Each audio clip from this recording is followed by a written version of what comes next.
ধন্যবাদ দিবেন। আমাদের হোস্টেলের ছেলেরা সবাই সুস্থ আছে, ভালো আছে। দুজন শিশু একটু অসুস্থ, তারা বাড়িতে গিয়েছে, তারা শুনেছি তারা অনেকটা ভালো। ধন্যবাদ দেবেন যে তারা এখন ছুটির স্কুল ছুটি রয়েছে, তারপরেও তারা হোস্টেলে আমাদের রাখাটা খুব কষ্টকর, কারণ সারাদিন হোস্টেলে থাকাটা তাদের মন হলো বাড়িতে। তারপরে সেগুলো তাদের সুন্দর ধৈর্য দেয়, সুন্দরভাবে পড়াশোনা করতে পারে।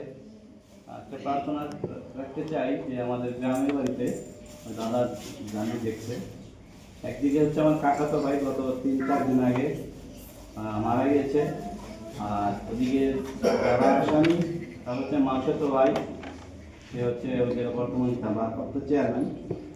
এটা নিয়ে অনেক কিছু চলছে আমাদের গ্রামে, যদিও তারা দোষী না শুনেছি, তারপরে ঈশ্বর যেন আমাদেরকে আশীর্বাদ করে যে খ্রিস্টান সমাজে আমাদের ভিতরে এরকম কেস মামলা, তারপর মারামারি এরকম যেন না হয়, যেন যা হয়েছে যেন ঈশ্বর সঠিকভাবে যা হয়, যেন সঠিক তদন্ত নিয়ে সঠিক শাস্তি